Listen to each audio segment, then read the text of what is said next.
இப்போ நம்ம யாருங்கிறது அநேக நேரங்களிலே நமக்கு தெரிவது கிடையாது. ஆகையினால நமக்கு இருக்கிறதான பிரச்சனைகள், போராட்டங்கள், துன்பத்தெல்லாம் நம்ம பெருசாக பார்த்து அப்படியே கலங்கி போகிறோம். நம்ம இருக்கிற பிரச்சனையெல்லாம் நமக்கு எப்படி தெரியுது? பெருசாக தெரியுது. அதனால நம்ம சோர்ந்து போகிறோம். நம்ம என்ன செய்கிறோம்? சோர்ந்து போகிறோம். இது இன்னைக்கு நேற்று உண்டானது கிடையாது, இயற்கையாகவே உண்டானதான ஒரு காரியம். வேதம் அப்படி தான் சொல்லுது. வாசிப்போம். யோபின் புஸ்தகம் 14ஆம் அதிகாரம் 1வது வசனத்தை வாசிப்போம்.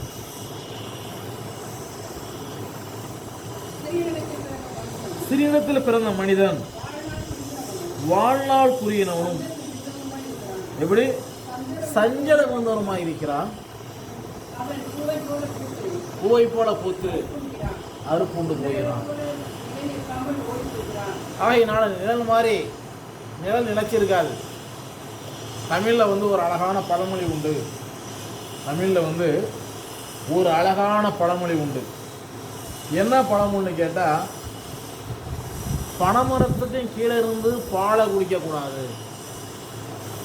பாலை குடிக்கலாம், ஆனால் என்ன பண்ணக்கூடாது? பனைமரத்துக்கு கீழே இருந்து பால் குடிக்கக்கூடாது. அது மாதிரி பனைமரத்தை நம்பி என்ன செய்யக்கூடாது? நிழலில் உட்காரக்கூடாது அப்படிம்பாங்க. 2 விஷயம். பனைமரத்துக்கு கீழே இருந்து பாலை குடிக்கக்கூடாது, பனைமரத்தை நம்பி நிழலில் உட்காரக்கூடாது. ஏன்னா நிழல் கொஞ்சமாக இருக்கும், நிழல் என்ன செய்யும்? அப்படியே மாறிக்கிட்டே இருக்கும். இப்போ இதற்கு காரணம் என்ன அப்படின்னா, நம்ம யாரு, நமக்கும் தேவனுக்குள்ள தொடர்பு என்ன அப்படிங்கிறது அநேக நேரங்களிலே நமக்கு புலப்படுவது கிடையாது. அதனால நம்ம கவலைப்படுறோம், துன்பப்படுறோம். நமக்குள்ள பிரச்சனையை நம்ம பெருசாக பார்க்குறோம். நம்ம என்ன செய்யறோம்? பெருசாக பார்க்குறோம். இந்த பெரிய பிரச்சனையை நம்ம அவருடைய கரத்தில் நம்ம கொடுக்க வேண்டும். ஆகையினால வேதம் சொல்லுது, சங்கீதத்தின் புஸ்தகம் 55வது சங்கீதம் 22வது வசனத்தை வாசிப்போம்.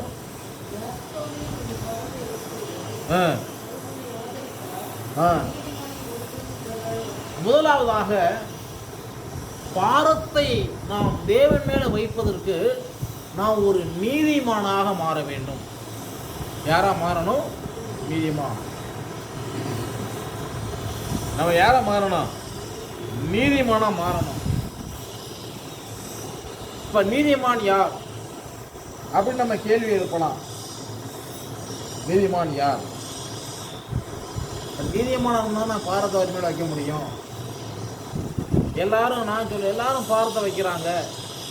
ஏன் அந்த பாரம் திரும்ப அவங்கள வாட்டுது அப்படின்னா, அவங்க நீதிமானா இல்லாமல் தேவன் மேல பாரத்தை வைக்கிறது. நம்ம யாரா மாறணும்? நீதிமானாக மாறணும். இதை நம்ம மறந்துடக்கூடாது. இரண்டாவதாக, நம்ம யாரா மாறணும்னா நீதிமானுடைய பிள்ளைகளா மாறணும். யாரா மாறணும்? நீதிமானுடைய பிள்ளைகளா மாறணும். மூன்றாவதாக, நீதிமானுடைய சந்ததியாய் மாற வேண்டும். இப்ப நம்மளாம் யாரோட சந்ததி? நம்ம நீதிமான் கிடையாது. நான் சொல்ற நல்லா கவனிங்கள். நான் நீதிமான் அல்ல, நீதிமானுடைய சந்ததியா இருக்கிறேன். அல்லேலூயா. வசனங்கள் உள்ளபடி கவனிக்கணும். வாசிப்போம். சங்கீதத்தின் புஸ்தகம் 22வது சங்கீதம் 30வது வசனத்தை வாசிப்போம். ஒரு சந்ததி அவரை சேவிக்கும், தலைமுறை தலைமுறையாக. அது ஆண்டவருடைய சந்ததி, தேவனுடைய சந்ததி. அல்லேலூயா. ஒரு சந்ததி. நாம் அவரை சேவிக்க முடியாத சந்ததி. ஆனால் எப்படி சேவிக்கணும்? தலைமுறை தலைமுறையாக. தலைமுறை தலைமுறையாக. அருமையான ஒரு தீர்க்கதரிசி ஏசாயா சொல்றாரு. இதை நிறைய நேரங்களில் நம்ம அந்த வசனத்தை அநேக நேரங்களில் நம்ம தொட்டுக்குவோம். இப்போ எல்லா சாப்பாடும் இருக்கு, ஒன்றுமே இல்லை, என்ன செய்யலாம்? கொஞ்சம் பருப்பள்ளி போட்டு ஏதாவது ஒரு கீரையை போட்டு சாம்பார் வச்சிடலாம் அப்படின்ற மாதிரி ஏசாயா சொன்ன ஒரு வசனம் ஒன்று இருக்குது. வாசிப்போம். ஏசாயா 11:1. ஏசாயா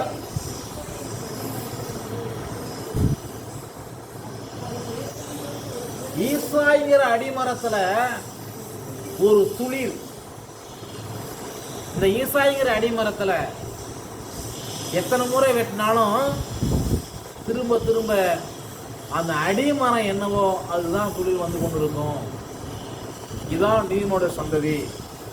நம்ம எத்தனை முறை யார் என்ன பண்ணினாலும் நம்ம எந்த சந்ததி, நம்ம நீமோ சந்ததிங்கிறத வந்து நிமிஷத்துக்கு நிமிஷம் நம்ம என்ன செய்யணும், இந்த உலகத்துக்கு காண்பிக்கணும். அதுதான் மெஸ்ஸி அந்த பூமியில வாழ்ந்து காண்பிப்பான். எல்லாரும் கூப்பிட்டாங்க அகற்றுன்னு சொல்லி. நியாயத்திற்கக்கூடிய ஏரோது பிளாத்தும் இந்த மனுஷன் மேல ஒரு குற்றத்தையும் காணவில்லை என்று சொன்னார்கள். வேதம் அழகாய் சொல்லுது. அது காரணம் என்ன? அவர் எங்க பிறந்தாரு? அவர் யூத குலத்துல பிறந்தாரு. அந்த சந்ததியை நம்ம கவனிக்கணும். முதலாவதாக நம்ம மாமிசத்தின்படி யூதனாகவும் ஆவிக்குரிய யூதனாகவும் நாம் மாற வேண்டும். மாமிசத்தின்படி நம்ம யூதன் தான், ஆவியின்படி நம்ம யாரா மாறணும்? யூதனா மாறணும். வாசிப்போம். எஸ்தரின் புஸ்தகம் 6வது அதிகாரம். எஸ்தர் 6:12-13 வசனங்களை வாசிப்போம்.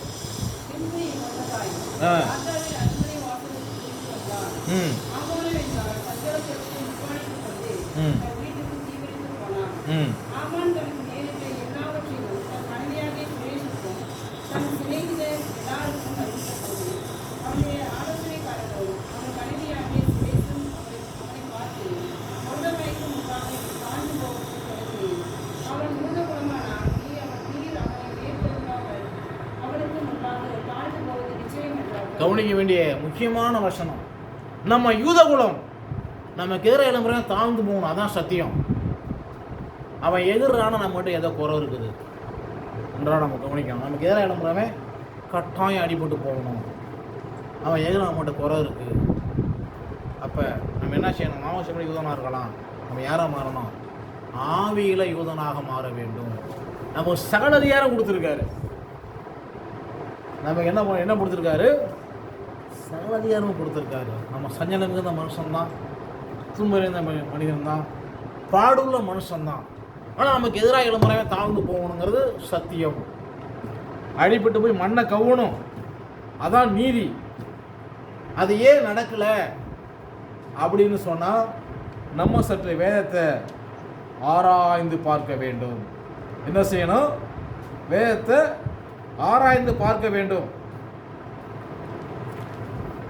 அப்போ அவன் மனைவி சொல்கிறா, அவன் யூதகுலனால நம்ம தாழ்ந்து போன வேறு வழி கிடையாது. ஏன்னா உலகத்திலேயே உயர்வான ஒரு குலம், ஒரு ஜாதி என்று சொன்னால் அது எபிரேயனும் யூதகுலமும் தான். ரெண்டும் ஒன்று தான். இது எப்படிப்பட்ட சந்ததி என்று சொன்னால் இது தேவனுடைய சந்ததி. இந்த சந்ததி கிட்ட ஒருத்தன் மோதுனான்னா அவன் முதுகு காட்டி கீழே விழுகணும். எப்படிப்பட்ட சந்ததி? தேவன். இந்த சந்ததியை நம்முடைய தேவன் என்ன சொல்றாரு? நம்மளை பார்த்து சகோதரர் அப்படிங்கிறாரு.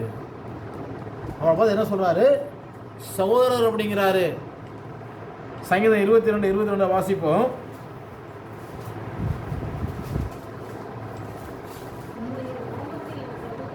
உம்முடைய நாமத்தை என் சகோதரருக்கு அறிவித்து சபை நடுவில் உம்மை துதிப்பேன். அதை அவர் பூமியில செஞ்சாரு. தேவாலயத்துக்கு போனாரு, ஏசாயா புஸ்தகத்தை வாங்கினாரு, அவருடைய நாமத்தை என்ன பண்ணாரு? வாசித்து காண்பித்து என்ன பண்ணாரு?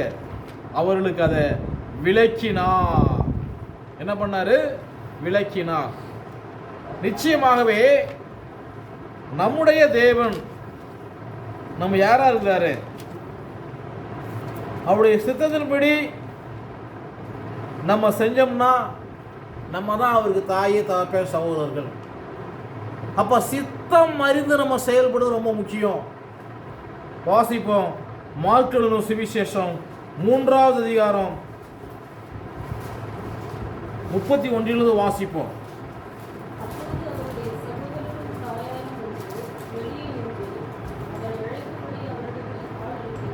தாயும் கூட பிறந்தவங்க வந்து மெஸ்ஸியா உள்ளார பிரசங்கம் பண்ணிக்கிட்டு இருக்காரு. என்ன செய்கிறாங்க? அவர் அழைக்க வர்றதுக்கு வந்திருக்கிறாங்க.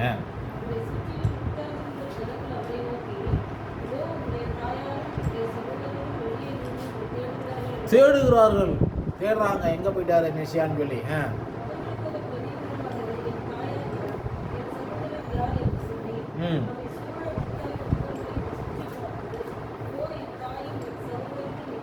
இதோ என் தாயும் என் சகோதரரும் இவர்களே.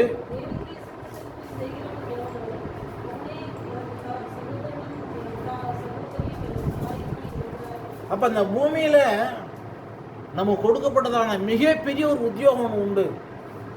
அவருடைய சித்தம் என்ன என்பதை அறிந்து கொள்வதற்கு நாம் முதலாக செய்ய வேண்டிய வேலை பரிசுத்தாவியால் நடத்தப்படுவது ரொம்ப முக்கியம். சித்தம் என்னதென்று சொல்லி அறிந்து செயல்படுதல். நமக்கு என்ன கிடையாது? விக்கனங்கள் வராது, அவமானம் வராது, ஆக்கின வராது, துன்பம் வராது, கேடு வராது. இவையெல்லாம் இன்னைக்கு தேவ ஜனங்களுக்கு வருது. அப்படி என்று சொன்னால் காரணம் என்ன? தேவனுடைய சித்தம் என்னது என்று சொல்லி வேதத்தின்படி தேவனிடத்தில் அறிந்து கொள்வது கிடையாது. அப்ப மெஸ்ஸியா சொல்றாரு, நாம் என்ன செய்ய வேண்டுமா? சித்தம் செய்ய வேண்டும். என்ன செய்யணும்? சித்தம் செய்யணும்.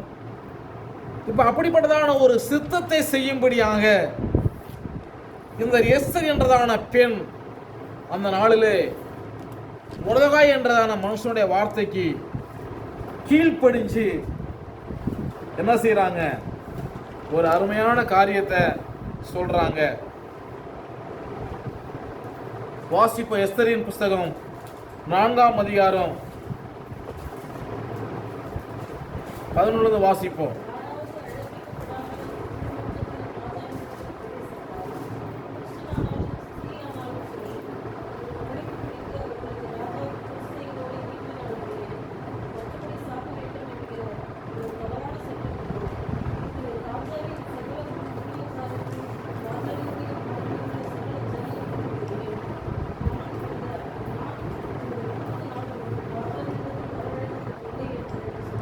என்னை ராஜா 30 நாளும் கூப்பிடவே இல்லை, 1 மாதம் கூப்பிடவே இல்லை, என்கிட்ட பேசலை.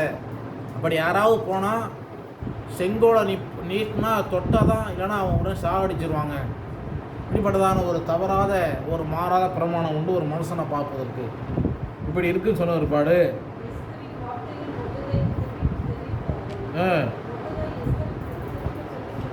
இந்த மொர்தெகாய் எஸ்தருக்கு திரும்ப சொல்ல சொன்னது என்னவென்றால், நீ ராஜாவின் அரண்மனை இருக்கிறதினால் தப்பப்படக்கூடாது இருக்க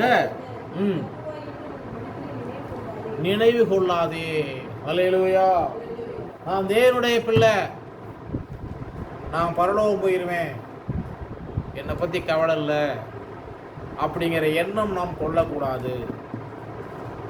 ஏன்னா நம்ம என்ன பண்ணணும்? எல்லாரையும் சேர்த்து ஒன்றா இழுத்துட்டு போகணும்.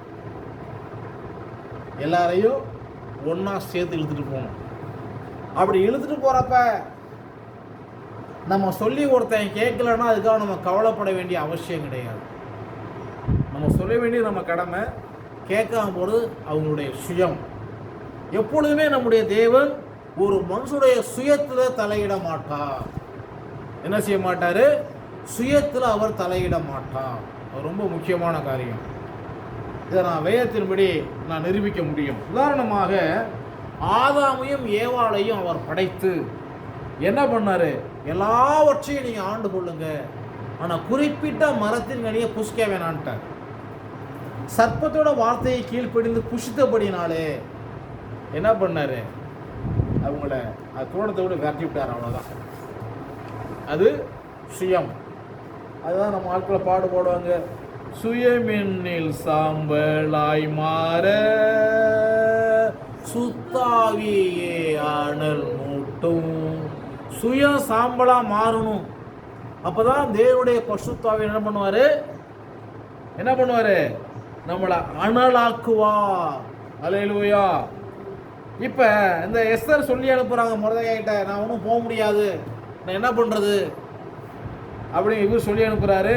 எல்லாரும் கொள்றப்ப ஒன்றையும் கொண்டு போட்டுருவான், ஜாகரை, எல்லாரும் சாகுறப்ப நீர் சுத்து போயன்னு சொல்கிறாரு. சாவு என்றதான ஒரு சம்பவம் எஸ்தருக்கு வந்த ஒருபாடு என்ன செய்கிறாங்க,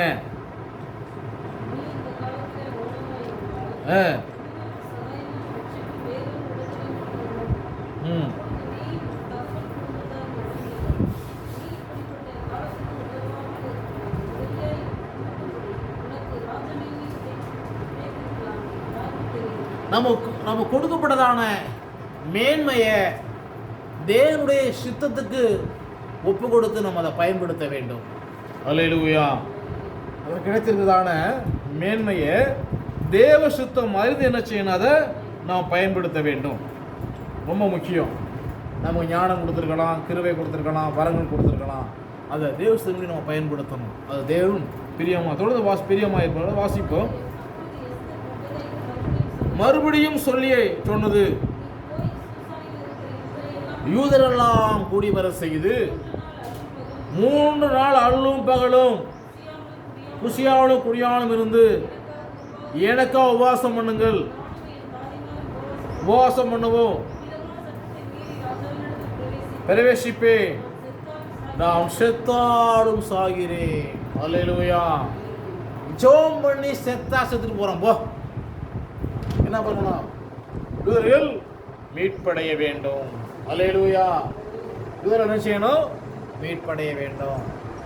ஒரு முக்கியமான காரியம், யூதர்கள் மீட்கப்பட வேண்டும். அதுக்காக நம்முடைய ஜெபம் தொடர்ச்சியாக இருக்க வேண்டும். அமெரிக்க அதிபர் ரொம்ப தேவன் ஆசீர்வதிக்கணும். அதுக்காக என்ன செய்யணும், அதிகமாக ஜெபம் பண்ணணும். அவருடைய காரியங்களை நம்ம கவனிக்கணும். அநேகர் அநேக விதமாக பேசலாம், ஆனால் அதிகாரங்கள் தேவனுடைய கரத்தில் இருக்குது. எங்க அவருடைய கரங்கள்ல இருக்குது, நம்ம அதை கவனிக்கணும். அப்ப அதிகாரம் இருக்குது. இந்த அதிகாரம் ராஜாவுக்காக எஸ்தர் என்ன செய்யறாங்க, குஷியாமலும் குனியாமலும் ஜெபம் பண்றாங்க. எல்லாரும் ஜெபம் பண்ண சொல்றாங்க, அவங்களும் ஜெபம் பண்றாங்க.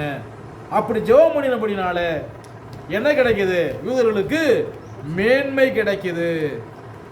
என்ன கிடைக்குது, மேன்மை கிடைக்குது.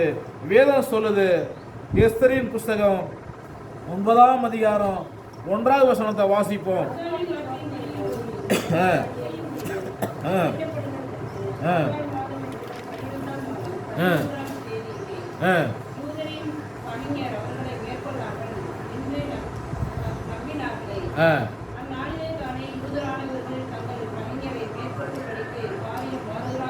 ஜெபம் நமக்கு நுகங்களை முறிக்கும், நமக்கு கட்டுகளை அறுக்கும், நமக்கு வாதைகளை நீக்கும் காரியங்களை தேவன் ஜெபத்தின் மூலமாக மாறுதலாய் முடிய பண்ணுவார். அல்லேலூயா.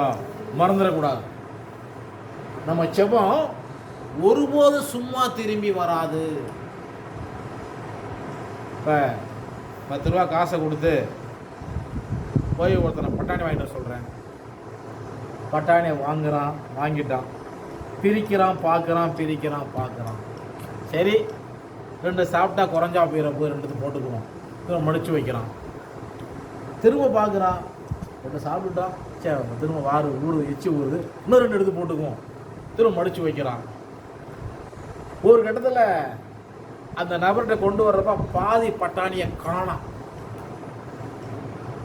அவன் என்ன கிடையாது, உண்மை உள்ளவன் கிடையாது.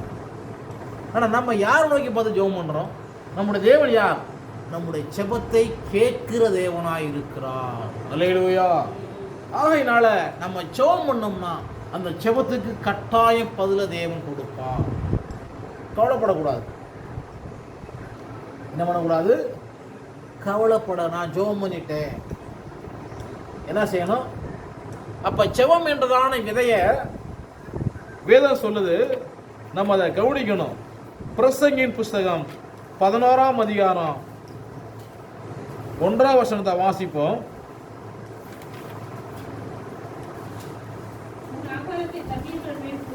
உன் ஆறுக்கு தண்ணீரை மேல் போடு, அநேக நாட்களுக்கு பின்னாடி தான் பலன் கிடைக்கும். நான் ஜெபம் பண்ணிட்டேன், சந்தோஷம், நல்லது, வாழ்த்துக்கள்.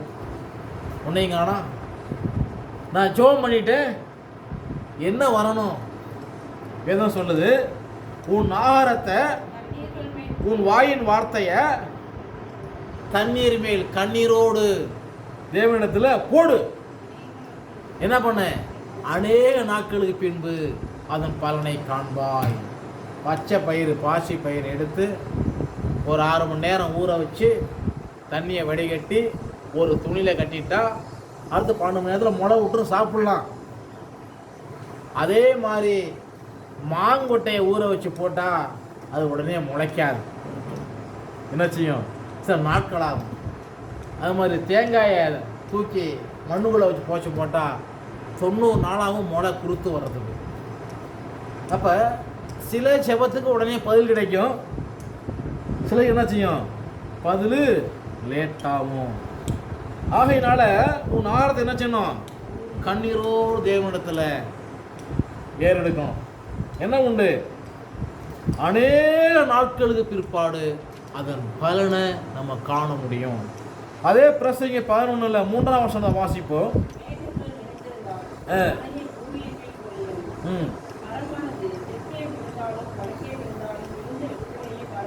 மரம் விழுந்தா விழுந்த இடத்துல கிடக்கும், ஆனா மனுஷன கிடையாது, விழுந்த இடத்துல கிடப்பது கிடையாது. அடுத்த வசனம்,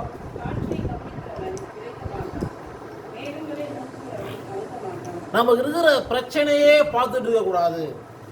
அநேகர் வாழ்க்கையில் சொல்லக்கூடிய மிக முக்கியமான காரியம், ஏன் பிரச்சனை உனக்கு இருந்தா உன் நிலைமை என்ன ஆகும்? எனக்குள்ள பிரச்சனை எவ்வளோ பெருசு தெரியுமா? இதை நம்ம கவனிக்கக்கூடாது. காற்றை கவனிக்கிறவன், எனக்கு நெல் விதைக்க தெரியும், எள்ளு விதைச்சிருக்கிறேன், உளுந்து விதைச்சிருக்கிறேன். அப்போ விதைக்கிறப்ப காற்று வேகமாக வீசும்.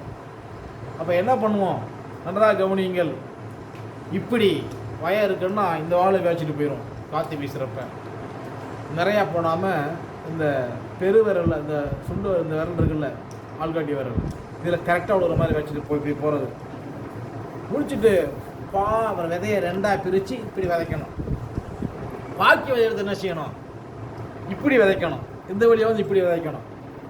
அதை பார்த்தா முளைச்ச ஒரு பாடு பார்த்தா என்ன செய்யும்? அழகாக அது உளுந்தாக இருந்தாலும் சரி, நெல்லாக இருந்தாலும் சரி, உளுந்து, எள்ளு, நெல் 3 தான் விதைக்கக்கூடிய பொருட்கள். சில பேர் தோரை விதைப்பாங்க. அப்போ என்ன செய்யும்? கரெக்டாக ஒரு அரை ஜானுக்கு ஒரு 4 விரக்கடைக்கு ஒரு பயிர் முளைச்சிருக்கும். அழகாக சொல்லி வச்ச மாதிரி என்ன பண்ணோம்? ஒரே பொருட்களை விதைக்காம இப்படி விதைச்சு திரும்ப இப்படி விதைக்கணும். அதான் சொல்கிறாரு, உன் ஆகாரத்தை தண்ணீர் மேல் போடு, அநேக கணன பலனை. நேரடியாக பார்த்தோம்னா இந்த சாப்பாடு தண்ணியில் போட்டால் எப்படி எடுக்கிறது? ஒன்றுமே புரியலையே. இது என்ன பண்ணாங்க? ஒரு அம்மா செஞ்சாங்க. யார் அவங்க? அன்னாள். 1 சாமுவேலின் புஸ்தகம் 1ஆம் அதிகாரம் 17 வாசிப்போம்.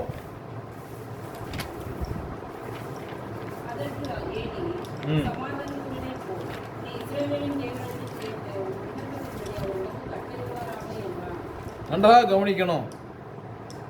அதற்கு ஏலி சமானத்தோடு போ. ஜெபம் பண்ணிட்டோம், ஒரு திருப்தியாக நம்ம கடந்து செல்ல வேண்டும். அது ரொம்ப முக்கியம். ஜெபம் பண்ணியாச்சு, ஜெபம்லாம் பண்ணிட்டேன், என்ன பண்ணுறோன்னு தெரியலையே. இந்த வார்த்தை வரவே கூடாது. ஜெபம் பண்ணிட்டோம், அதற்கான வேலையை அவர் செய்வார். ஏன்னா அவர் ஜெபத்தை கேட்கிறவர். அவர் யாரு? நம்முடைய தேவன் யாரு? ஜெபத்தை கேட்கிற தேவனாய் இருக்கிறார். இப்போ சிலர்கிட்ட போய் நம்ம சொன்னோம்னா காது கொடுத்து கேட்க மாட்டாங்க. அப்படி அவர் அல்ல. நம்முடைய தேவன் யாரு? ஜெபத்தை கேட்கிற தேவனாய் இருக்கிறார். இந்த தாயார் குழந்தைகள்னு சொல்லி போய் என்ன பண்ணுறாங்க? ஜெபம் பண்ணுறாங்க. எப்படி ஜெபம் பண்ணாங்க? 12 வாசிப்போம். வெகு நேரம் விண்ணப்பம் பண்ணுகிறது, வாயை கவனித்துக் கொண்டிருந்தான். ஜெபம் எப்படி பண்ணணும்? வெகு நேரம் பண்ணணும். என்ன பண்ணக்கூடாது? இந்த அம்மா மாதிரி ஜெபம் பண்ணணும். தொடர்ந்து வாசிப்போம். இருதயத்திலே தேவனோடு பேச வேண்டும். அல்லேலூயா. பரிசுத்தவை நிரப்பப்பட்டால் மாத்திரமே இருதயத்துல தேவனோடு. இது நான் சொல்லக்கூடிய தனி ஜெபம் சொல்றேன். இந்த ஜெபம் தனி ஜெபம். இது தனிப்பட்ட ஒரு மனுஷனுடைய வாழ்க்கையில நிரந்தரமான ஒரு ஜெபம். இருதயத்துல தேவனோடு பேசுதல். என்ன செஞ்சாங்க? பேசினால் முதல் மாத்திரம் அசைந்தது, சத்தமோ கேட்கப்படவில்லை. வெளித்திருக்கிறாள் குடித்து. அப்போ இன்னைக்கு நடக்குது, அன்னைக்கு நடக்குது. என்ன பண்ணுவாங்க? பெண்களும் ஆண்களும் அன்றைக்கு குடித்தாங்க, இன்றைக்கும் குடிக்கிறாங்க. பெண்கள் ஆண்களும் அன்றைக்கும் குடித்தாங்க, இன்றைக்கும் குடிக்க. கடந்த வாரத்தில் கூட ஒரு டிவியில் பார்த்தேன். 2 வாலிப பிள்ளையை குடிச்சு ரோட்டில் ஒரே ரகலை, போகிறவங்களோட சண்டை. அதை போலீஸ் மத்தசம் பண்ணி அனுப்பிட்டு இருக்காரு. 2 பேர் குடிச்சிட்டு. இதெல்லாம் நாட்டில் நடக்கிற காரியங்கள். அப்போது குடிப்பாங்க நிறைய பேர். அது மாதிரி இந்த அம்மா குடிச்சு தான் சொல்லி நினச்சிக்கிட்டு இருக்காரு. 15 வாசிப்போம். அப்படியெல்லாம் என் ஆண்டவனே, நான் மன கிளேசம் உள்ள ஸ்திரீ,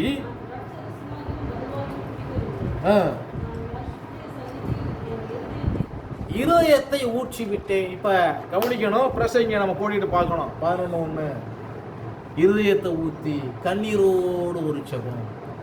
அதான் பிரசங்க சொல்ற, உன் ஆகாரத்தை தண்ணீரில் போடு. ஜெபம் எப்படி பண்ணு? கண்ணீரோடு இருக்கணும். ஜெபம் எப்படி இருக்கணுமா? கண்ணீரோடு. இது தனி ஜெபம். பொதுவான இடத்துல போயிட்டு அழுதுட்டு இருக்கக்கூடாது. அழுது ஜெபம் பண்ணணும். சபையில் அழுது ஜெபம் பண்ணணும், தப்பு கிடையாது. சபையில் என்ன செய்யலாம்? அழுது ஜெபம் பண்ணணும், கொஞ்சம் கூட தவறு கிடையாது. அது அவருடைய ஆலயம். நம்ம எங்கே பண்ணுறாங்க? சபையில் அழுது ஜெபம் பண்ணாங்க, வெகு நேரம் ஜெபம் பண்ணாங்க. இதயத்தை என்ன பண்ணாங்க? ஊற்றி ஜெபம் பண்ணாங்க. நம்ம அதை கவனிக்கணும்.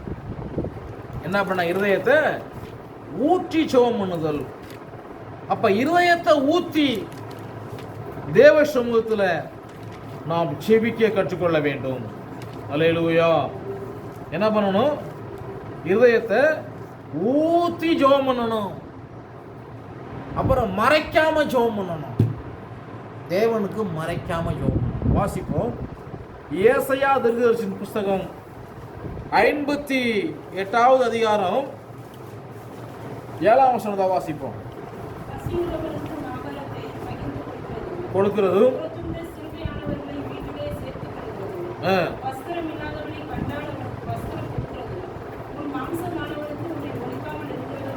இந்த மேலே உள்ள காரியம் எல்லாமே நம்ம எல்லாம் செஞ்சிருவோம்.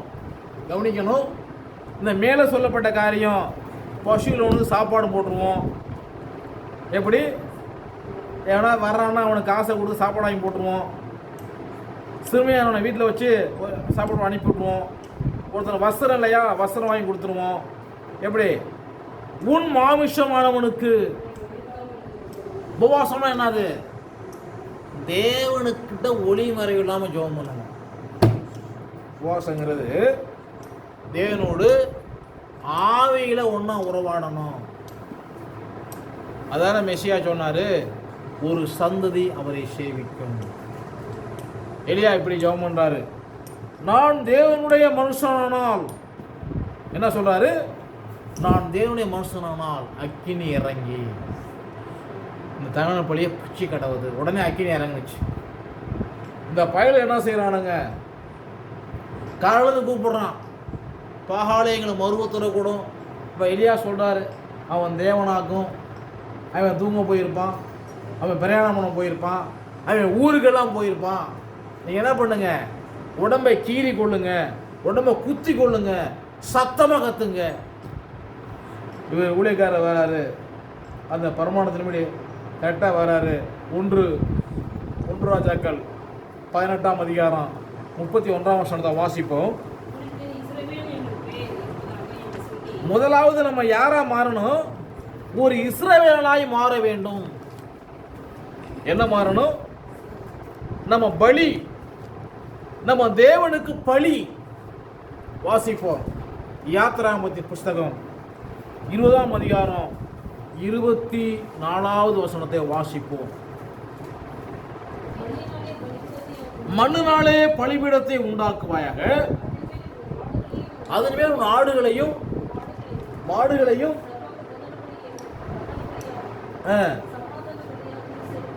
செலுத்துவாயாக. நான் என் நாமத்தை பிரஸ்தாபடுத்தும் எந்த ஸ்தானத்திலும் உன்னிடத்தில் வந்து உன்னை ஆசீர்வதிப்பேன். அழகா சொல்லப்பட்டிருச்சு. இப்ப பலிபீடம் என்ன செய்யணும்? மண்ணினாலே கட்டப்பட வேண்டும். இப்ப நம்ம பலிபீடத்தை தேவன் மண்ணினாலே கட்டியிருக்காரு சொல்றாருல. ஆதியாகமத்தின் புத்தகம் 2ஆம் அதிகாரம் 7ஆம் வசனத்துல மண்ணினாலே மனுஷனை உருவாக்கி ஜீவ சுவாசத்தை அவனுக்குள்ளே ஊதி. இப்ப நம்ம சரீரம் வந்து மண்ணு என்றா, நம்ம சரீரம் வந்து என்னது? எல்லாரும் தொட்டு பாருங்க, நம்ம சரீரம் வந்து சதையா இருக்குது, ஆனா இது மண்ணு. இது அவருடைய பலிபீடம். இந்த பலிபீடத்தை என்ன செய்யணும்?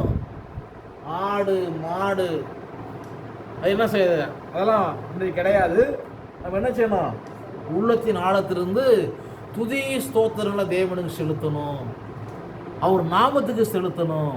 அப்படி செலுத்துறப்ப என்ன, அவர் நமக்குள்ளே வர்றப்ப, ஏசாயா 58:7 கடைசி பின்பகுதியில் மாமிசமான தேவன் நமக்குள்ள வர்றப்ப ஒழிக்க கூடாது. அவர்கிட்ட என்ன பண்ணக்கூடாது? ஒழிக்க கூடாது. அவர் உள்ள வந்துட்டாரு, இப்போ ஒழிக்க கூடாது. நம்ம பலிபீடம் மண்ணு. அவர் ஆவியை கொடுத்துட்டு ஆவி வாடினா போயிடும். ஆவி வாடினா ஆவி போயிடும், நம்ம புணமாயிடுவோம். உடனே எல்லாரும் சொல்லி அனுப்பிடுவாங்க. நம்ம வழக்கத்தின்படி புதைக்கிறவங்கள புதைப்பாங்க, எரிக்கிறவங்கள எரிப்பாங்க. அப்போ நம்ம யாரு? மண்ணு. ஆகையால் அவரிடத்தில் ஒழிக்காதே. என்ன பண்ணாத? ஒழிக்கிறது அல்லவோ எனக்கு உகந்த உபவாசம். ஒழிக்காமல் உபவாசம் போடணும். எப்படி? அவரிடத்துல யாதொரு காரியத்தையும் ஒழிக்க கூடாது. அப்படி உபவாசம் முடிஞ்ச ஜெபம் என்ன கிடைக்கும்? 8ஆம் வசனத்தை வாசிப்போம்.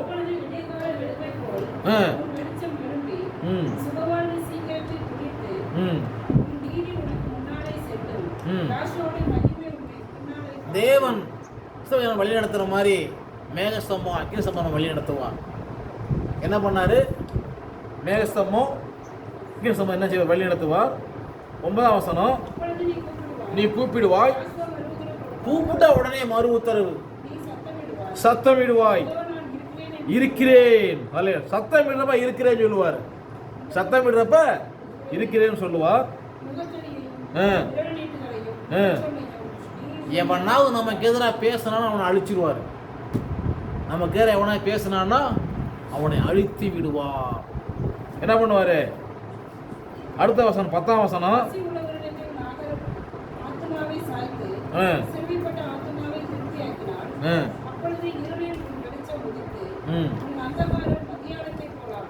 எவ்வளவு இருளா இருந்தாலும் சரி தேவனே நம்ம வெளிச்சமாக இருப்பார். இந்த வாழ்க்கை எவ்வளவு இருளானாலும் சரி தேவன் வெளிச்சமாக இருப்பார். வாசிப்போம். நித்தமும் நடத்துவார், மகா வறட்சியான காலங்களிலே ஆத்துமாவை திருப்தியாக்குவார். 3 யோவான்ல சொல்றாரு, பிரியமானவனே உன் ஆத்மா வாழுகிறது போல எல்லாவற்றும் சுகமாக இருக்கும்படி, எல்லாவற்றிலும் வாழும் சுகமாக இருக்கும்படி வேண்டுகிறேன். ஆத்மா வாழாம சரீரம் வாழக்கூடாது. ஜாக்கிரதை. எப்படி? முதல்ல ஆத்மாவுக்கு தேவையான ஆகாரத்தை போடணும், அப்புறம் தான் சரீரத்துக்கு போடணும். ஆத்மா வாழாமல் என்ன பண்ணக்கூடாது? சரீரம் வாழக்கூடாது. தாவீது சொல்றாரு, நான் உன்னை மறந்தால் வலது கை தன் தொழிலை மறப்பதாக.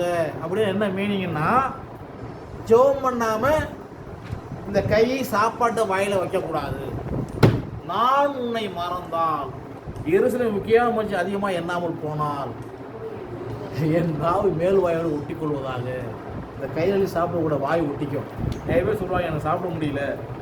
தேவனை மறக்காதீர்கள், தேவனை மறக்காதீங்க, நினைவில் வைத்துக் கொள்ளுங்கள். என்ன பண்ணுவாரு? அப்ப எப்படி இருக்குமா?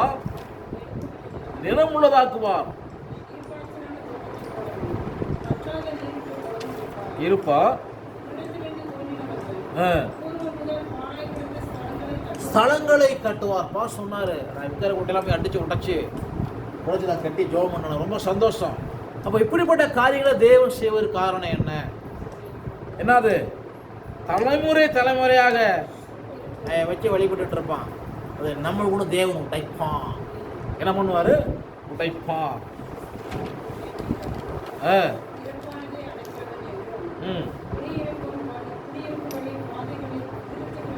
அப்படிப்பட்ட ஜனங்களை ஒரு வழிக்குள்ள கொண்டு வந்து தேவனை தேடக்கூடிய கிருபையை நம்மளுக்கு கொண்டு தேவன் செய்வான். அல்லேலூயா. அவ்வளவு பெரிய தேவனை வழிபடுறோம். நமக்கு என்ன கிடையாது? தோல்விங்கிறதே கிடையாது. மறந்துடக்கூடாது. என்ன கிடையாது? தோல்விங்கிறதே கிடையாது. நம்முடைய தேவன் முன்னும் பின்னும் பாதுகாப்பாங்க. இது போகிறோம், இங்கேருந்து என்ன செய்யறோம்? திருச்சிக்கு போகிறோம். அவர் சொன்னார் அங்கே ஞானஸ்தானம் எடுக்கணுன்னாரு. சரி, சந்தோஷம், சரி போவோம். இதில் போனார் பாட்டு மழை சொன்னார். அவர் இங்கே நிப்பாட்டும் அங்கே நிப்பாட்டும்னாரு. நான் வண்டி நிப்பாட்டல, மழை பெய்யட்டும். மேகம் என்ன செய்யுது? எங்கேயும் மழை இல்லை, எங்களை மாத்திரம் மழை நினைக்குது. இது நினைக்கட்டும். போய்கிட்டே இருந்தோம். மேகம் மட்டும் போயிட்டு இருக்கு. நாங்கள் நினைச்சிக்கிட்டே போகிறோம். அதுக்கப்புறம் கொஞ்சம் நேரம் கழிச்சு என்னாச்சு? மேகம் திரும்ப எங்கள் கூட வந்துச்சு. ஆனால் மழை இல்லை. அது நனைஞ்சாலும் என்னாச்சு? காஞ்சிருச்சு. நம்முடைய தேவன் யாராக இருக்கார்? நமக்கு நல்லதை மாத்த செய்கிற தேவனாக இருக்கிறார். அல்லேலூயா. மேகஸ்தமா, மேகம் யாரோட வாகனம்? அப்பாவோட வாகனம். மேகம் வந்து யாரோட வாகனம்? அப்பாவோட வாகனம். மறந்துடாதீங்க. வாசிப்போம். வெளிப்படுத்துதல் 10ஆம் அதிகாரம் 1 வாசிப்போம்.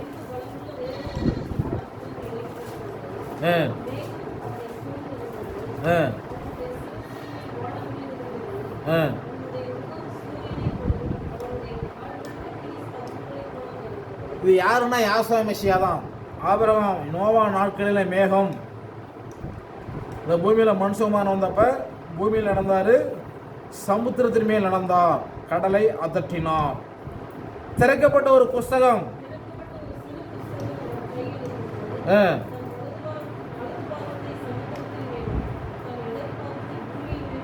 நமக்கு எதிரான போராட்டங்களை அவர் மிதித்து அமர்த்துகிற தேவனாய் இருக்கிறார். அல்லேலூயா.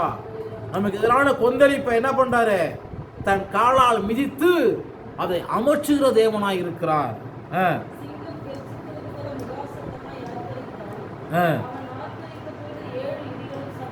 7 இடி சத்தமிட்டு முழங்குது.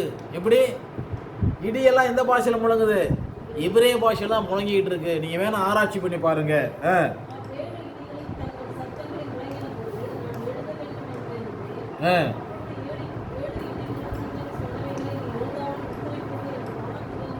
எழுத வேண்டாம். என்ன பண்ண? முத்திரை போடு.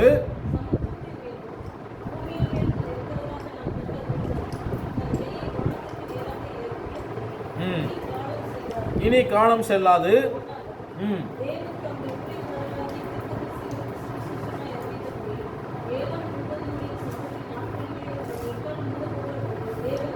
இந்த 7ஆம் தூதன் எக்காலம் வரும்போது தேவரோஷம் நிறைவேறும்.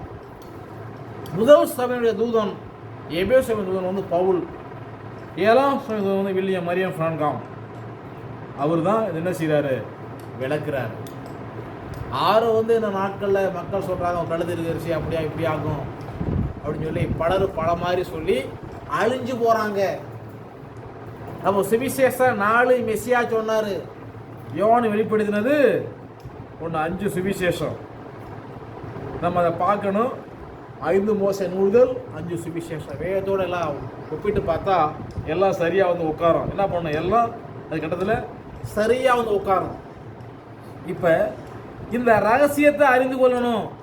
இது முதல் சபைக்கு பேதுரு, யோவான், யாக்கோப்பு, சீசர்களுக்கு தெரியும். இடைப்பட்ட 6 இடையில என்னது 5 சபையின் காலங்களுக்கு தெரியாது. 7ஆம் சபைனா நமக்கு அது தேவன் கிருபையாக அந்த 5 பேருக்கு கிடையாது, நமக்கு உண்டு. இதை நம்ம புரிந்து கொள்ளணும். உதாரணம் சொல்ல போனால் கோதுமையை தூக்கி பூமியில் போட்டோம்னா முளைச்சி வரும்போது கோதுமை வராது. என்ன வரும்? ஒரு துளிர் தான் வரும். அது குறிப்பிட்ட நாள் 6 மாதம் 3 மாதம் 4 மாதம் அது முடிஞ்ச வரப்போ என்ன செய்யும்? அது கோதுமை வெளியில் வரும். முதலாம் சபையில் மெஷியாங்கிற வித்து பூமியில் விழுந்த ஒரு பாடு ஒரு துளிர். அதான் ஒவ்வொரு சபையும் ஒரு பரிசுத்தவான் வர்றாங்க, வேதாமத்தை வாசிக்கிறாங்க, ஜனங்களுக்கு போதிக்கிறாங்க.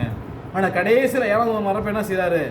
அந்த யாவானுக்கும் யாக்கோபுக்கும் பேதுருக்கும் மெஷியாவின் ரகசியத்தை இன்னைக்கு வெளியே கொண்டு வர்றாங்க. இதை நம்ம என்ன செய்யணும்? ஒரு நாட்களில் அறிந்து கொள்வோம். தேவன் நம்மளை ஆசீர்வதிப்பார். இது ரொம்ப முக்கியம். இது ரகசியம். இந்த ரகசியம் நிறைய பேருக்கு தெரியாது. ரகசியம் என்ன செய்ய நிறைய பேருக்கு தெரியாது. அதாவது மெசியா அந்த பூமியில வாழ்ந்த நாட்களிலேயே அவங்களுக்கு இந்த ரகசியம் தெரியாது.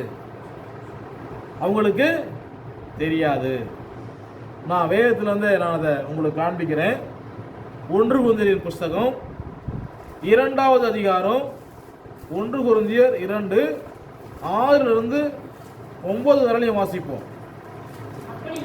அப்படி இருந்தும் தேவனுக்குள்ள ஞானத்தை பேசுகிறோம், இப்பிரபஞ்ச ஞானத்தை அல்ல, அழிந்து போகிறவர்களாகிய பிரபுக்களுடைய ஞானத்தையும் அல்ல, உலக தோட்டத்துக்கு முன்னே மகிமைக்காக ஏற்படுத்தினதும் மறைக்கப்பட்டதுமாய் இருந்த ரகசியமான தேவ ஞானத்தையே பேசுகிறோம். அதை பிரபுக்களில் ஒருவனும் அறியவில்லை. அறிந்தார்களானால் பாருங்க, முதல் நூற்றாண்டில் மெசியா வந்தப்பயே அதை பற்றி அவங்க அறிவு கிடையாது. அறிஞ்சா அவர் சிறுவில் அரைஞ்சிருக்க மாட்டாங்க. அறியல. வாசிப்போம். எழுதியிருக்கிறபடி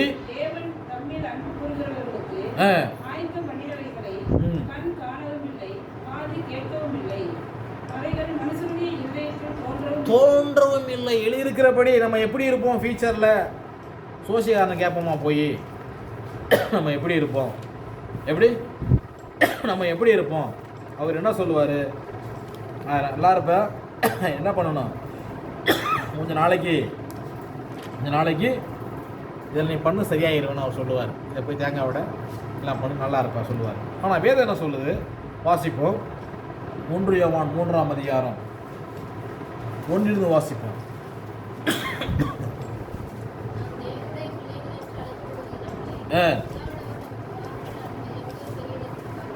நாம் தேவனுடைய பிள்ளைகள் என்று அழைக்கப்படுவதனாலே பிதாவின் பாராட்டின அன்பு எவ்வளவு பெரியது என்று பாருங்கள். இப்ப உலகம் அவர் அறியல, நம்மையும் இந்த பிரபஞ்ச ஜனங்களை அறிந்து கொள்ள மாட்டார்கள். இந்த உலக மனுஷங்க நம்மளை பார்த்தா பைத்தியக்கார மாதிரி தெரியும். எது போகிறான், மகிழ தூக்கிட்டு போகிறான், வர்றான், என்னன்னா இவெல்லாம் எழுதிட்டு போகிறான், இவெல்லாம் போய் வேலை செய்ய வேண்டியதானே. இப்போ என்ன போயிட்டு உலக மனுஷங்கெல்லாம் தெரியாது. தொடர்ந்து வாசிப்போம். இப்போ நாம் தேவனுடைய பிள்ளைகளாக இருக்கிறோம், இன்னும் வெளிப்படவில்லை. நன்றாக கவனிக்கணும். இப்போ நாம் தேவனுடைய பிள்ளை, அடுத்து நம்ம எப்படி இருப்போம் அப்படின்னு வெளிப்படலை. ஆகிலும் அவர் வெளிப்படும் போது அவர் இருக்கிறவனமாக நான் அவரை தரிசிப்பதினால் அவருக்கு ஒப்பாயிருப்போம் என்று சொல்லி அறிந்திருக்கிறோம். 3ஆம் வசனம்.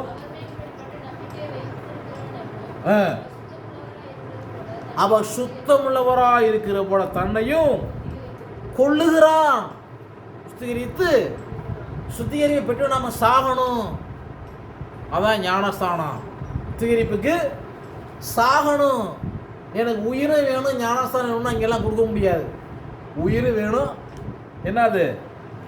ஆகையினால தான் 1 கொரிந்தியர் 2ஆம் அதிகாரத்தில் அவர் சொல்றார், எழுதியிருக்கிறபடி தேவன் தம்மில் அன்புள்ளவர்களுக்கு அதை நம்ம பரலோகத்தை நம்ம யாருப்பா பார்த்தது? அங்கே போனதான் பார்க்க முடியும். என்னது? போனதான் பார்க்க முடியும். இப்போ அநேகர் சொல்லுவாங்க, சுடுகாட்டுக்கு போகிற வழி எதுன்னு சாதாரணமாக கேட்பாங்க. அவர் சொல்லுவார், நான் செத்து போய் பாதுகாப்பு சொல்கிறேன் அப்படிப்பாரு. செத்து போய் பாதுகாப்பு சொல்கிறேன் பாரு. சுடுகாட்டுக்கு போகிற வழி எது? செத்து போனதான் தெரியும் அந்த வழின்னு. செத்து போனதான் இப்போ இந்த பரலோகத்துக்கு போகிற வழியை கண் காணவும் இல்லை, காது கேட்க அவைகள் மனுஷனுடைய இருதயங்களில் தோன்றவும் இல்லை. நமக்கே தேவன் ஆவியினாலே வெளிப்படுத்தினார். ஆராய்ந்து அறிந்திருக்கிறார். அல்லேலூயா. ஆகையினால நம்ம தேவாவியால் நடத்தப்பட வேண்டும். அனுதினமும் அல்லேலூயா. இந்த ஆவியால் நடத்தப்படக்கூடிய அந்த குணம் அந்த எஸ்தருக்கு இருந்துச்சு. முறை வார்த்தை கீழ்ப்படிஞ்சாங்க, ஜெபம் பண்ணாங்க, என்ன பண்ணாங்க, ஜெயித்தார்கள், அதிகாரத்தை மாற்றினாங்க. எப்பேற்பட்ட அதிகாரமாக நமக்கு எதிராக இருந்தாலும் அந்த அதிகாரத்தை மாற்றக்கூடிய வல்லமை நம்முடைய ஜெபத்தில் உண்டு. நம்ம யார் நோக்கி ஜெபம் பண்ணுறோம்? இஸ்ரவேலின் தேவனை நோக்கி பார்த்து ஜெபம் பண்ணுறோம். ஒரு கல்லையோ மரத்தையோ வைத்து அல்ல. அல்லேலூயா. நம்ம யார் நோக்கி ஜெபம் பண்ணுறோம்? இஸ்ரவேலின் தேவனை நோக்கி பார்த்து நம்ம ஜெபம் பண்ணுறோம். ஆகையால் ஜெபிப்போம். தேவன் நம்மளை ஆசீர்வதிப்பாராக.